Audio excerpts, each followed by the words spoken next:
I'm Jackie Doucette, and I'm on a mission to discover exactly what life is like beyond retirement. Join me while I chat with people who've already done it, who've retired to something rather than from something. Let's find out together exactly what's waiting for us when we say goodbye to that 9 to 5. Hi, everyone. Welcome to another episode of Beyond Retirement. Today, I'm really excited. I'm being joined by Chef Dennis. And now there are more than 1 million social media followers who join Chef Dennis in his culinary adventures in his kitchen and around the world.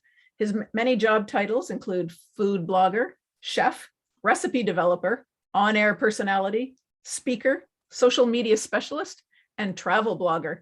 Chef Dennis wants to help you find the joy of cooking with his easy-to-make restaurant-style recipes. And we're going to talk to him today about all the things that he's been doing besides just making the recipes. Chef Dennis, thanks for joining me today. Oh, it's my pleasure. Thank you so much for having me on your show today. Now, I'm really interested. Most of the time I ask my guests to give us a little bit of a backstory, how they got where they are, things like that. But I think you've got a couple of stories, because you've got how you got to be Chef Dennis. Yeah.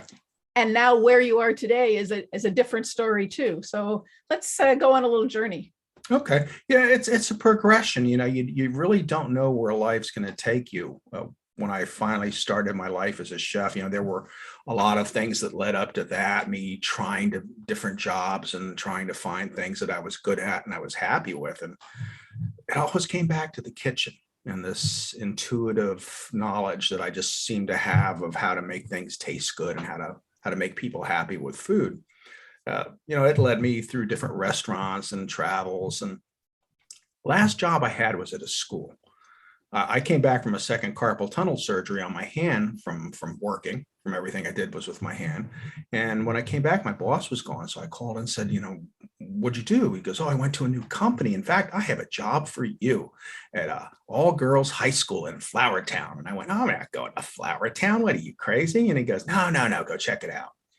And I got there, and I wasn't supposed to cook anymore, so I was going as the manager. And the school was a really nice school, but the kitchen was dated. The storerooms were like, oh my God, these are ugly. I mean, what year is this we're in? And I was like, I can't do this. I can't do this. And we went in the meeting, and the principal says, oh, and you'll work 165 days a year. And I said, when would you like me to start? So as soon as they mentioned my term of working, I was like, oh, okay, I can deal with this. So, I spent the next few years modernizing the kitchen, bringing it into the new age. And along the path, I didn't know what to feed kids. So I fed them like I'd been feeding adults my whole life. And chicken marsala, sushi, grains, tabbouleh, different things on the salad bar, roasted vegetables. And they thought they had died and gone to heaven. And they, in fact, they painted a mural of me on the wall of all the things in the kitchen.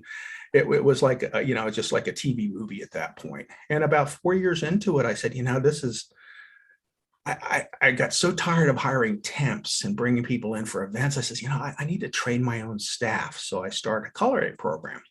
And I had 60 girls. There were 600 girls in this high school. I had 60 girls sign up the first year. And just me teaching them. I was like overwhelmed, and I'm trying to do this. But the older girls, as much as they wanted to come out, they just couldn't fit it in their schedule. Every one of them went to college. There were a lot of sports in the school. There were a lot of other activities. The robotics team was nationally acclaimed. The drama department, they put on musicals that would have been off Broadway. It was just amazing, the talent in this school. So at the end of the year, I ended up with 11 girls, and they were freshmen. And I dressed them up for the main event at the end of the year. I says, all right, wear black pants, black shoes, a t-shirt, I'll give you a jacket. And I had just enough jackets, and I showed them how to wear an apron to look cool, not to work, but to look cool. I marched them out into the room with like 500 of the biggest people that, helped the school. And the room went dead quiet because they knew what I was doing, but they didn't know what I was doing. Dennis is a good guy. Girls love him. Everything's fine.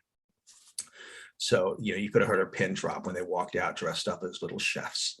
And it just was like magic from that moment on. And I had a couple girls stay with me through the full 4 years in the club.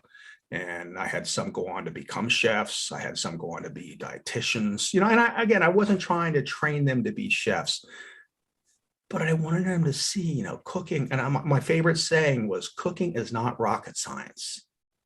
And, it's food. Have fun with it, learn how to use it. And I wanted them to feed their families. I wanted them to see how easy it was. They didn't have to microwave. They didn't have to go to takeout. They didn't have to drive through stuff. So that was my goal. But, along the way, we had a lot of fun doing it. And that's when I became a blogger. That was the lead into being a blogger. I needed a place for my girls to go to find recipes. So, I started blogging. Was new back then. It was a wild, wild west. And I started a blog, and it was ugly as all sin. And oh my God, pictures were horrible. Back in the beginning, we told stories. Nobody wants to hear a story now.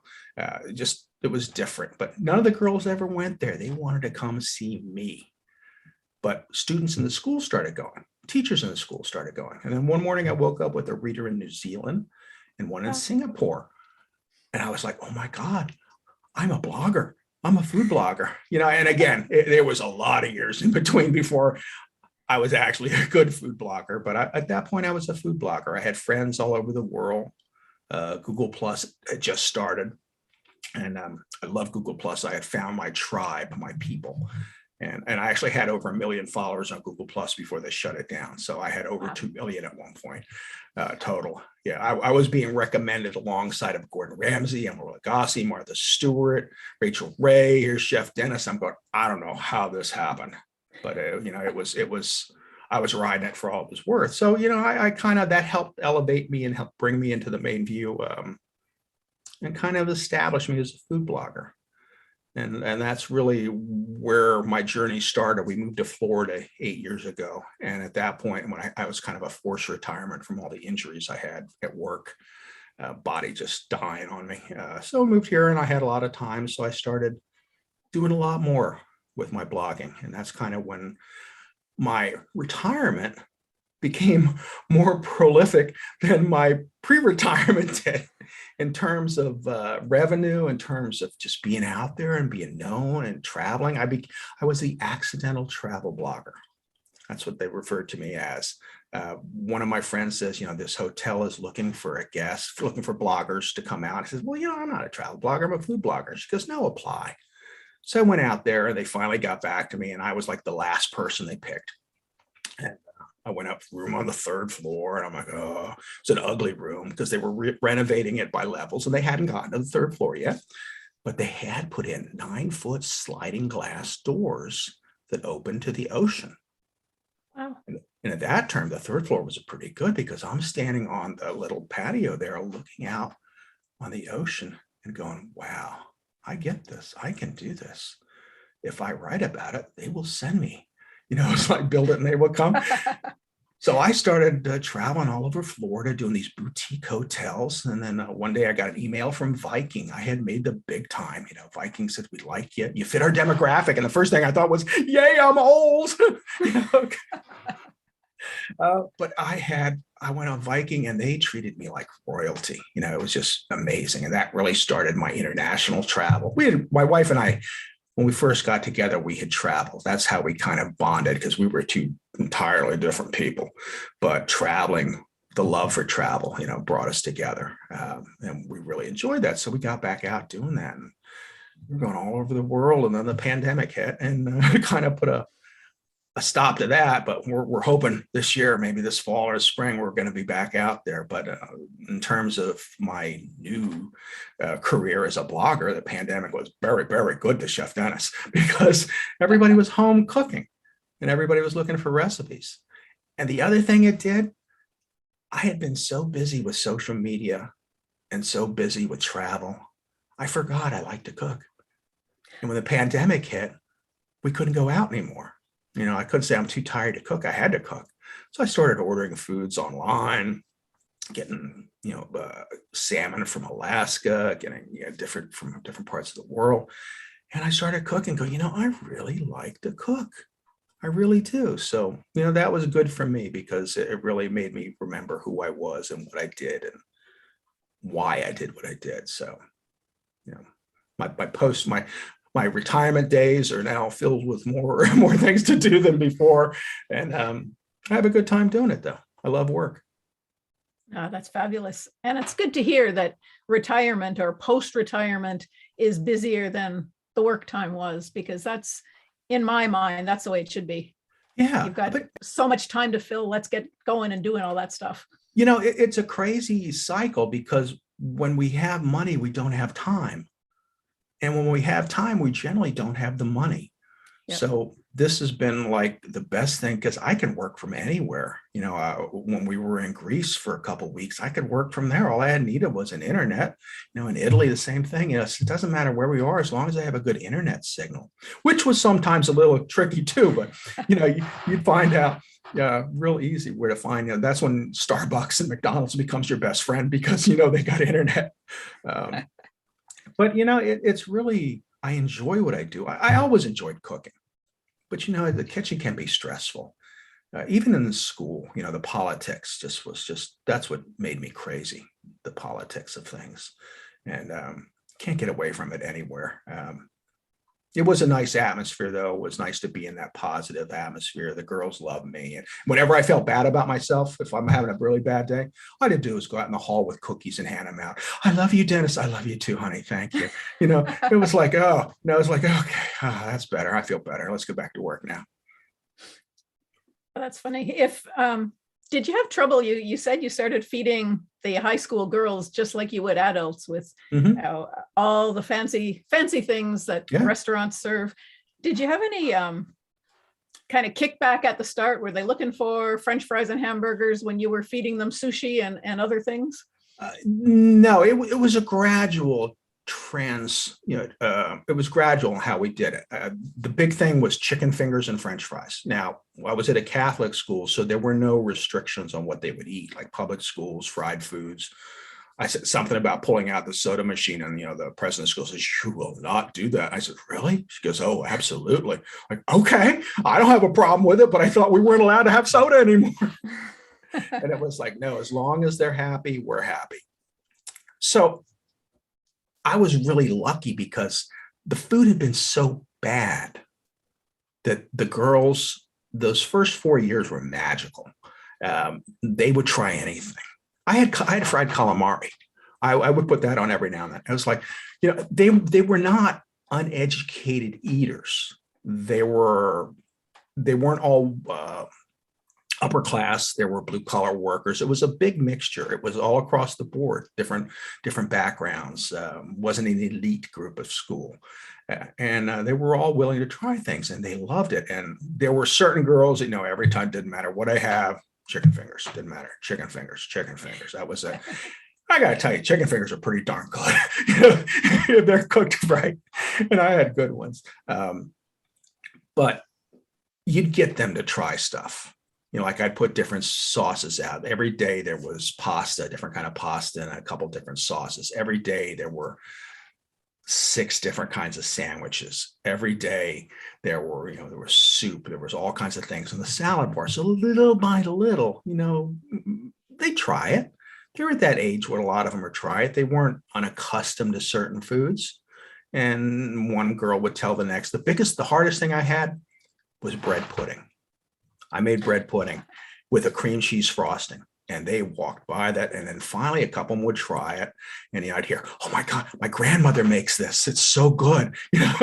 And then all of a sudden it became like, "Did you try that? You have to try that." Then they'd get it. And now then it was like everything, it was just, they were just happy eaters at a point. But after 4 years, the girls coming in didn't know any better. It was just lunch. And it was like, doesn't everybody eat this way? And then they'd go to college and they'd come back and they say, "Oh, I'm so sorry. I never told you how much I appreciated your food. The food at college is horrible." I would hear that. And then, it was nice, but, they were, like I said, they were really good girls. I had a bet with, this is in Philadelphia area, and I was a lifelong Dallas Cowboy fan. I'm from Texas. And I had a bet with the maintenance guy that I could make the girls cheer me in a Tony Romo jersey. And he said, "No way."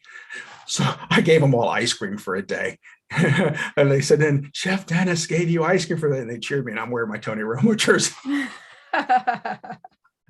So, it was a fun time, and it was good for me because I wouldn't say I reinvented myself, but I found myself. They were a great audience. Then I started food blogging, and I started finding friends all over the world, and that kind of reinvigorated. I'd see foods like, oh my goodness, look at this, look what they're making. And at that point, I was tired. I was burned out. I was done. My body was beat up. I had no real drive. I had gone there to kind of retire, to bide my time. No great expectations. It's a school, bide my time and just do it. And it had the opposite effect. It changed my life. Oh, that's wonderful. And so you started blogging, and as you said, it was kind of the pioneering of the blogging times. How did you learn? How did you develop your blog? I imagine there are people listening who are thinking, maybe I can blog about something I do. How do you get started? How do you do it? Well, you want to, back in those days, the biggest problem was no one would tell you anything. No one would share anything. Everyone was so afraid, that you were going to steal their thunder, or you were going to take their breeders. And it was, they would, like the biggies and the thing would take a picture of you, and then it was, okay, peon, be gone. They didn't want to hang out with you. They didn't want to talk to you. And so I started, every time I would find something, again, I was on Google Plus. So I had some pretty cool friends that I met all over the world. There were big people. And because I joined at the same time, there was no, you're beneath me kind of attitude. We were on the same playing field, and we got to be friends. So they had a lot of clout. So I started learning things from them. And then I had friends that would say, hey, have you seen this? They knew I was a blogger. Have you seen this? They'd send something to me, and I would share it with all my friends and tell them, hey, this is what I found. Have you seen this? You can do this, this, and this. How I became Ask Chef Dennis. That someone says you need to change the name of your blog, and you need to be Ask Chef Dennis. And I was like, really? And I says, yeah, really. And I was like, okay, best move I ever made, because I branded myself as myself. Yep. So if it's something you want to do, and it's something you have a knowledge of, especially, it doesn't have to be in retirement. Like I tell people now to play the long game, like younger people I know. I says, look, you have some time. So start working it now, build it. And then when you're 50, you can retire to an island, and they'll mail you your checks. They'll direct deposit. Still a good time to do it, but it's got to be something you're passionate about. I think the one big thing is people these days, like there's a lot of younger people that do it just because now it's a profession. Just like people used to become doctors because they thought they were going to make a lot of money. Now they're going to become a blogger because it's easy. You don't do anything. Oh, wrong about that. But it's if you enjoy doing it, it will be easy.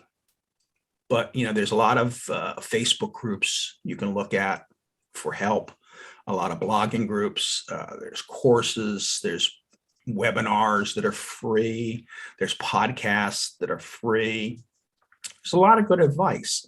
And then sometimes if you find someone that can help mentor you, it's good. It's good to find someone in your niche. Like if you were, a knitting blogger. Like I was so freaked out the first time I went to a blogging get together. I says, oh my God, there was a guitar blogger. There was a car blogger. I said, I had no idea that there were blogging, anything you have an interest in, you can blog about, and you can find readership. So it's just a matter of learning how to make it. The biggest thing is how to make it Google friendly. And that's where people fail. Oh, yeah. Because they don't set up the infrastructure properly. And that is something everyone needs help with. Like I have friends, and I'll say, I just looked at your blog. He says, you have this all set up wrong. It's easy to do. They're not looking for you. Like I had a friend with a travel blog, and a beautiful image covers the entire page. And I said, Google has no idea what you're writing about, because your picture covers the entire page and they don't see any text. So that's why you're not getting ranked. That's not why you're not getting found, because they don't know what you're writing about. So, you have to learn what they want, how to present it. I was saying, if it's something that you think is really good and you like it, it probably doesn't belong there, because it's an ego thing. Like, really, I used to have all these things on my blog, and one day I looked at it on your mobile phone. I looked at it on my phone. I'm like, oh my God, I was hyperventilating. What is this crap? What is this crap?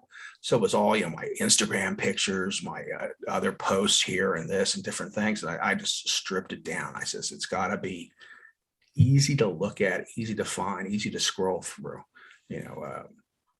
so there's a lot of things. But again, if you want to be a blogger, it's not too late. Food blogging is kind of hard, and it's almost right time, right place. Maybe you get lucky. Otherwise, it's time consuming, and it's being on social media a lot. It's advertising yourself, finding avenues, getting people to sign up for your newsletter. Right.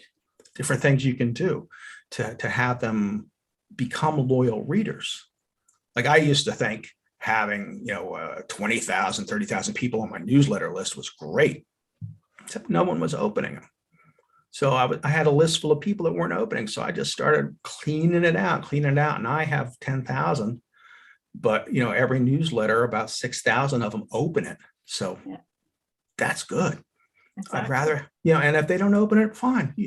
I just clean them out. I give them so much time and just keep it on. And number one, I don't have to pay for more, because the bigger newsletter list you get, the more you have to pay for it. And I've got people that actually appreciate it and are opening what I'm sending them. And that's what I want. I'd rather have, someone had told me once, it was better to have 100 screaming fans than to have 1 million social followers. Yeah, because exactly. Those 100 screaming fans can do more for you than the numbers. Yeah. So. It's nice to see that number up there on the screen, but if they're not doing anything, they're not talking about you, they're not, buying your stuff, it's not doing you any good. Yeah. So, I have friends, I'll say, how many email subscribers you have? I go, 10,000. They kind of snicker. I'm like, okay, what's your open rate? Oh, 12%. Well, my open rate is 67%. Okay. So, let's talk about that instead. So let's talk about your travel blogging, the traveling you do, how you get it, what you do when you're there, that sort of stuff. Well, again, I always tell people, if you want to be a travel blogger, there's still a big market for it. I do culinary travel, but there's all different niches. There is senior travel, there is solo travel, there is couple travel, there is luxury travel, there is budget travel. So, you can find something that you like, and you start local. You find something. The first thing you need to do is you need to go out on your own, and you need to write. If you wanted to be a blogger or a social media thing, you need to go out on your own, and you need to do some due diligence on your part. And that means going to restaurants, writing about them, going to hotels on your own dime, writing about them, and develop something so you have a basis. And then, after you've start a relationship. Like if you have local hotels, like I was in Orlando, and I would start tagging different hotels and say, hey, I really like your hotel. If you ever want me to come over, I'll be happy to stay, and write about it. So, and I remember the first one I got was the Waldorf. I'm like, you want me to come to Waldorf? He says, yeah, we'd love to have you stay with us. Let's talk about a level of service I had not experienced before. It wasn't that the hotel was that much better, but someone walked you almost everywhere. It was like, wow, and again, it was just reaching out to them and asking. But I didn't just reach out cold. I had followed them for a while. I had commented on their pictures. I had started a relationship. Okay. If you just put your hand out, they get that all day long.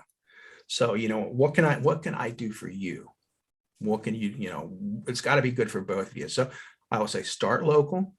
And then once you start local, then, go out of your area a little bit more, and then maybe into another state, and start writing about something there. And then once you build a basis, you can start asking people, but don't expect them to give you the world. Say, hey, I'm coming to your town. I'd love to write about your resort. Do you have any media rates?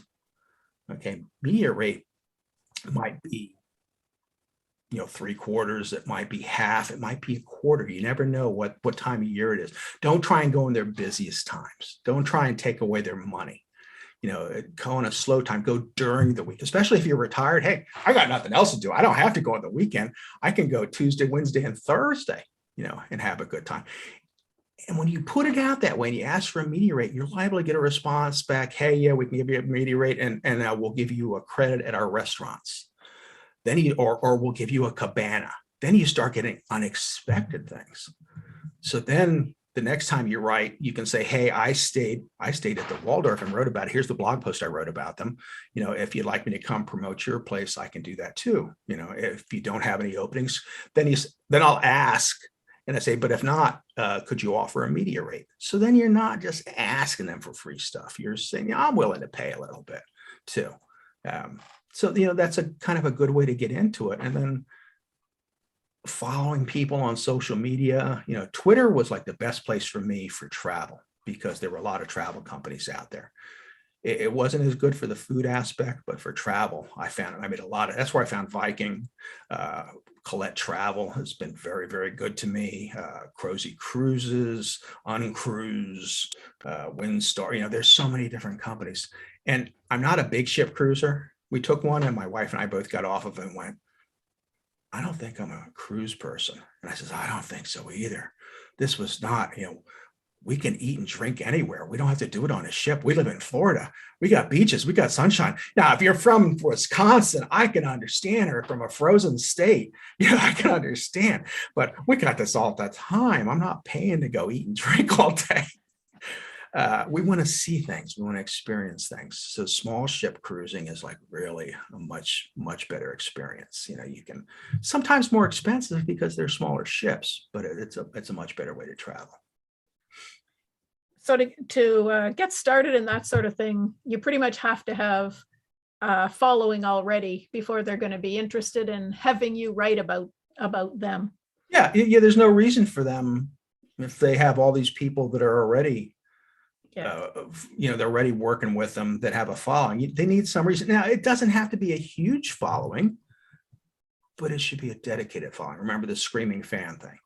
If you have 1,000 followers on Twitter and you get a lot of, people retweet you or do things, or you get a lot of comments or a lot of shares, that's what they're looking for. They're now called micro influencers. And micro influencers are sometimes, because they can hire a half a dozen micro influencers instead of hiring someone like me with a big following. So they're getting different niches. They're getting different target areas with micro influencers. So it's not a bad thing. It's an easy way to start. And then as you gradually go and do more, you pick up steam, and it becomes a game at some point. Like there's Facebook groups again, and you'll share things in Facebook groups and they will help promote you and you promote them. So it's, but I always tell people social media doesn't drive a lot of traffic to the blog, but it's that billboard that we pass on the highway every day. Yeah. And we pass it every day and we see the same thing. So that's what social media is. And, we'll go to the store then and we'll say, hey, I'm going to buy this brand. I don't know why, but it just stuck in my mind. Like when we moved to Florida, first thing we saw was a picture of Santa Claus and it said, for the people. Had no idea what it meant. And then we saw our first Morgan & Morgan ad. It's a law team and it's Morgan & Morgan, for the people. So we can't say either one without the other now. So now we understand. So again, it's that sticks. I don't know if I would ever hire them, but I know darn well who they are, and what they do. So it's a matter of that billboard you pass that's helping out. The brands you hire then look at the numbers you have, because they can get a kind of idea how many eyes are on it. Like when I was on Twitter, I had this one thing, I was getting a record every week and I would have like 20 million impressions this week. That's how many possible people saw my tweets. It was just crazy numbers. So when you throw that out there, companies go like, well, that's a good possibility, but there's no way to track it to really see, all right, who's going because of that. So there's faith involved. So there's other ways to track it and different things. So, it's a matter of, they just try to decide where their money's better spent and how to use it. So you talked about being busier now than you were before you retired, so to speak. So in this, beyond retirement kind of life, how do you avoid burning out? How do you keep a balance? Well, some mornings I get up and I just don't feel it. And when I do, I read a lot. I watch TV but I've like burned out on TV since COVID because I've watched every show. I'm watching them in foreign languages now. That's the bad point. When you run out of things in English, you have to watch it in another language. But you go for a walk, you ride your bike, you do something, or I'll go in the kitchen and cook. For me, that's therapy. Baking used to be therapy. But I was over the COVID, I was baking so much, my blood sugar went through the roof. So I had to stop baking. Now I farm that out to someone else that does some baking for me for my blog, because I see it and I eat it. That's one of those things that just calls to me. My wife will have a tiny little slice and that'll be it. And I'll just say, oh, that cake is talking to me, it wants me. So we had to stop that. But it's a matter of enjoying what you do. Okay, I have a method every day, and it's crazy. But I make my coffee. I turn on the computer. I check my emails real quick to make sure there's no fires I have to put out. And then I look at my traffic to see how much traffic I had for the day. And then I look to see how much money I made for the day.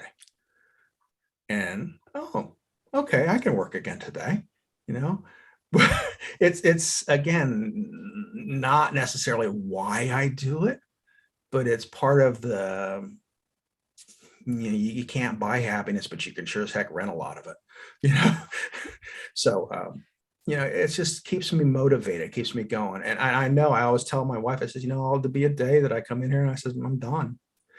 And maybe I won't be done permanently, but I'll be done for a little while. But, it'll still perpetuate itself. This is not something I can ever stop doing 100% because it's passive income. Like, even if I was to say today, I'm done, I'm not writing anymore, I would still have money coming in for, I don't know how long, as long as my posts were still relevant and traffic was still coming in. So it's like, I always tell her, I says, we'll be gumming our food in style if, things go the way they keep going the way they are.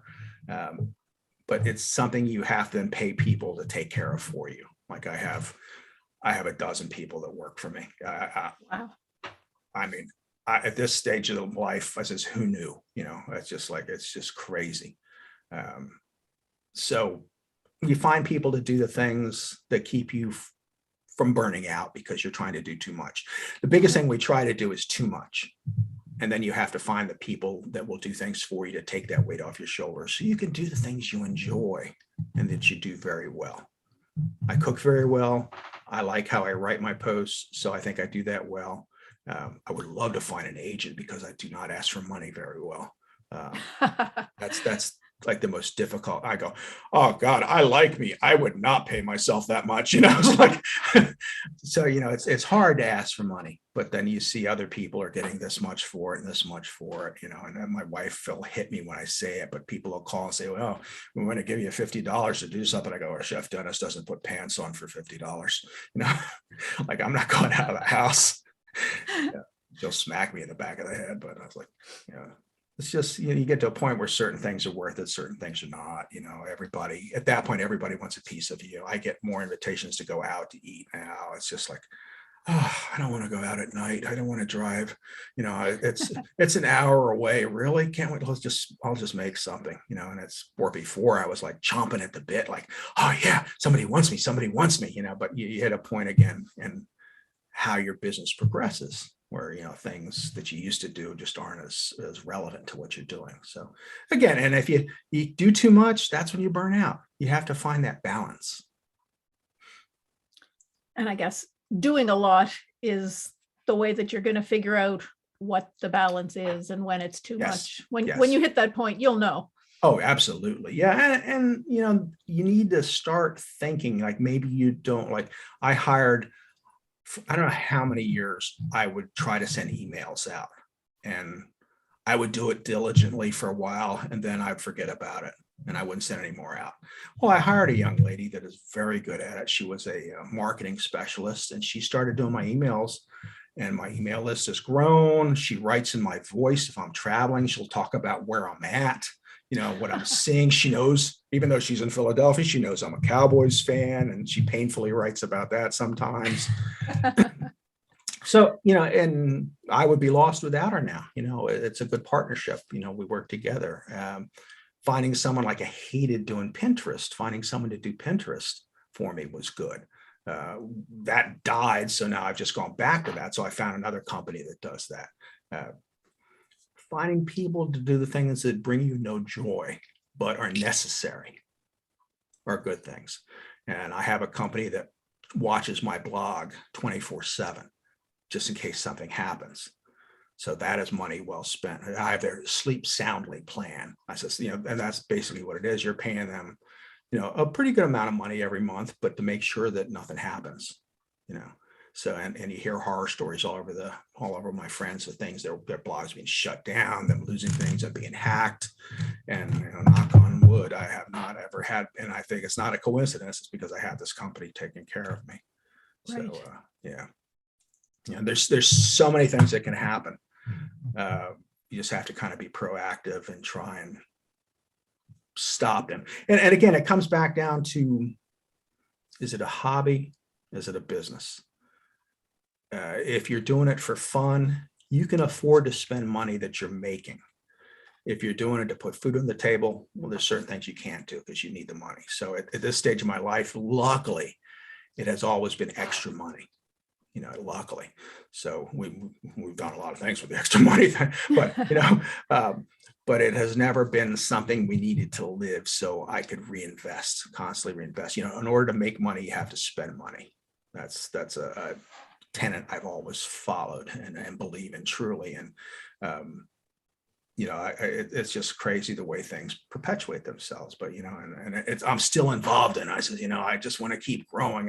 It's not necessarily about the money right now, it's the traffic. I want to get more traffic. I want to get more followers. I want to get more readers. I had almost 9 million page views last year. I want to get up to 10 million. I want to get more. So it's just, and again, this is why I'm on podcasts now too. My SEO guy says, Dennis, you got to get on some podcasts. I said, oh, okay. I like doing them. I said, what's better than talking about yourself? I love it. So because a lot of my post-retirement time is going to be spent traveling, I hope. Mm-hmm. Let's talk about your travel adventures. What's your favorite story about traveling? Oh, well, I love traveling with my wife because she sees things that I don't look at. And we were in Germany and we were walking, and I was tired. It was the end of a trip, the end of a cruise. And we were walking and we heard music. So let's walk towards the music. Okay, let's walk towards it. We were in Munich. And we came upon a festival, a pop-up festival that happened twice a year. And there was an Oompa band playing, like with lederhosen and everything. And a beer garden was set up and everybody's drinking. So I'm taking pictures and I'm doing some video and thinking this is great. I look around, I can't find her. Well, here she is sitting at a table with a bunch of Germans, doesn't speak German. They didn't speak much English. Drinking beer, having a good time. They're singing, and she's waving me over to come sit down. And there was a person from Australia there, so they spoke English. So that was kind of the translation. But she's talking to a woman whose sister lived in Los Angeles, and she was trying to speak a little bit of English. And there's a lot of smiling goes on, and a lot of nodding goes on. But it's like she does things like that that just kind of, when you travel, you have to meet people. You have to meet locals. There's a little story, I think, with almost every trip we've had where we've had an encounter with a local. One of my favorite ones for me was in Trentino, Italy. We went to a farm that did a rose farm, and they had other vegetables, but she did all these essences of roses. And everybody went on a hike, and I saw that and I says, oh, my back is bad, my knees are bad, I'm going to sit here. So I sat there, and there was a really older gentleman, the father-in-law of the woman that had this in Italy. And as soon as they left, he came over to sit with me, and I'm like, oh, this is not what I needed now. I just wanted some peace and quiet and relax. And he starts talking to me, and I said, I don't understand Italian, very little Italian. He didn't understand English. So he starts telling me stories about when he was in the war in Sicily. And I learned about the colonel. Colonel was not a very good man. And I got this. And by his expressions and his gestures, I'm listening to the story and I'm thinking, oh God, I wish I could really understand what he's saying. This man has got some wonderful stories. And what started out as me not being happy was like, we kept a lot of interest, and he'd laugh and I'd tell him something and he'd laugh. I know he didn't understand it, but he saw my expressions. I saw his expressions, and we had about a 45-minute conversation where neither of us really understood each other. But I got this picture very well about how he was in the army in Sicily, and the colonel would do these things and he was terrible. And then a lieutenant and different people. And like, oh, that's me. I wish I could understand him. And then when they came back, he just got up and walked away and sat down by himself. And thinking, well, that was a little sad too, because here's this man with all these wonderful stories. And he just, I guess he didn't want her to yell at him for bothering the guests. First, he told me about how his daughter-in-law wanted to have this in, and I understood some of that. And she had in her gardens, and I was like, oh, I did all this, and I says, if it makes her happy, and I'd go like that, and it makes her happy, but then I was thinking, it's a reason to learn another language if you're going somewhere. I still haven't learned enough Italian, but it's a reason to talk to locals, talk to people that have these stories. We're fortunate; a lot of people speak English. And yep. English is a common language. The funniest things on trains is to hear people from two different countries talking to each other in English, in broken English. That they meet people. On trains are wonderful places to meet people. Because you'll just strike up a conversation. Strangers just do that, especially in Europe. They just talk to you. It's not like so much like what they're afraid is in the United States. You're talking to me, don't look at me, don't talk to me, kind of philosophy. Like I leave my wife and she'd be talking, just stop talking to people, Since I leave you alone for a minute and you're talking to people from another country. But it's good though. It's better that way. We get experiences. And that's why we like small ship traveling, because we get experiences. Yeah, me too. I'm not much of a big ship cruiser kind of person. You're all tied up in one spot, and like you said, you can drink and eat anywhere. Yeah, you don't have to be on a boat in the ocean to do that. No, and there's a lot of better ways to spend your money, and there's a lot of better experiences that you can get for yourself traveling. I went to Madrid. I loved Madrid. I could live in Madrid. Madrid was the first European city I went to that felt like America. I mean, everyone was dressed like us, like we dress. You go to France and they're like, everybody's dressed differently. It's just Italy's a little different. But in Madrid, it was like, and they're out there. I'm out on the street. It's 11 o'clock at night. It's like New York. It's packed, but everybody's happy and smiling and laughing and having a good time. So there's a different quality of life to it. It felt safer. We were in Portugal. Oh God, I love Portugal. I had no idea. Had a really hard time with the language because it's different. But Portugal was just incredible. The food, the people, the country. We love France. That was the first place we went to. So Paris is like always my favorite city, but the French are the French, and they treat each other poorly. So you can't be mad at them for treating you poorly because you're an American, because they treat each other that way too. So don't feel bad. But the south of France was nice. Different parts of France, where the people are more homey and they're not as crazy. It's like going to New York City or going to a small town. You're going to get a different kind of reception in both places. The world has gotten smaller, and it's if you can take advantage of it, do it. There's so many places I'd like to see. I have not seen enough of this country yet too, because when we started traveling again, it was always, we can go to Europe, we can do this now, let's do that. But now I want to get to I've never seen the Grand Canyon. There's all these national parks that I haven't seen. My wife has seen them, but I haven't seen them. So I'm thinking, as much as I hate bus tours, I think we might take a bus tour to the national parks.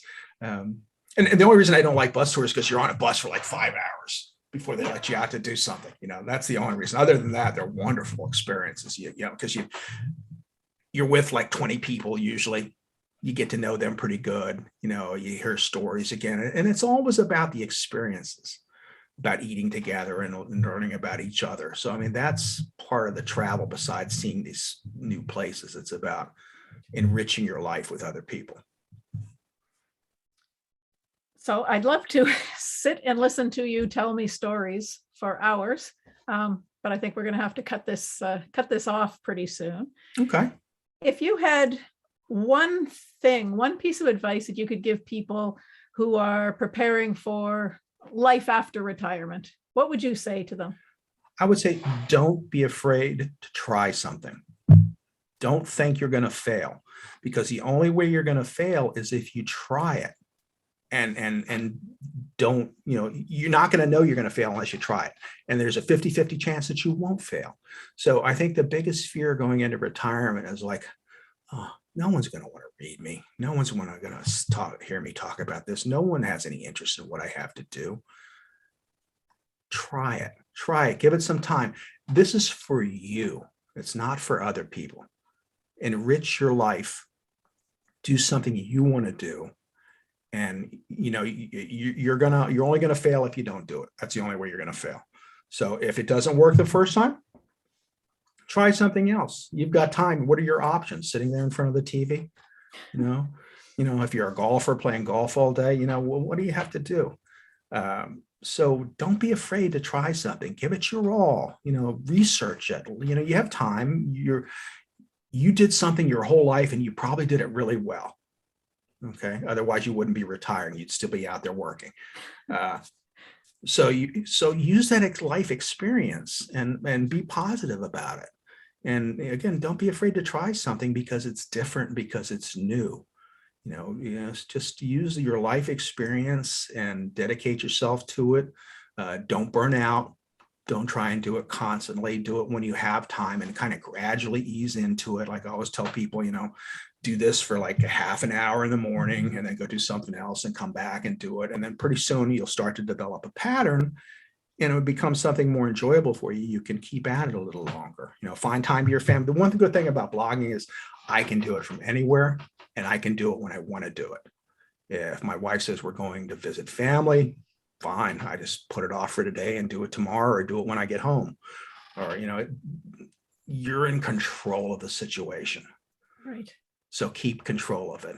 Do what you want to do. The one biggest complaint I had about a chef was I was never home for holidays. I was always working. While everyone was out enjoying themselves, I was always working. So, this is your own schedule. You can do it. If you want to get up at 3 a.m. and work till 7 and then take a nap and then go do things all day, it's your life. It's your schedule. Do it how you want to do it. Find something that works for you, but just don't be afraid to try. Perfect. I think that's great advice.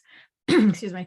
And so we can find you. Your website is askchefdennis.com. Mm-hmm.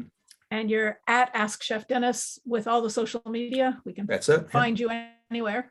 Yep, absolutely. And you can just, if you Google Chef Dennis, I'm liable to come up for the first few pages. So thanks to SEO. Yes, I know. Is there anything that you'd like to share with the audience before we go? Anything coming up in your world? Anything like that? Not a whole lot. I have a cookbook I've been working on, but it was never a big priority for me. I just enjoy, again, it's at my pace. There's so many younger people rushing around trying to grab the moment. And I'm like, it's coming to me. I just be patient and get what I get. So, nothing major, just living life, loving life, enjoying every day. Fabulous. It sounds perfect to me. Thanks very much for being with me today. It's my pleasure. Thanks for having me. And that's it for this episode of Beyond Retirement. Thank you so much for hanging out with me. I hope you enjoyed it. Are you ready to start rocking your retirement? Head on over to www.beyondretirement.ca/rocking it and sign up to plan out your own roadmap for retirement. Don't wait till it's too late.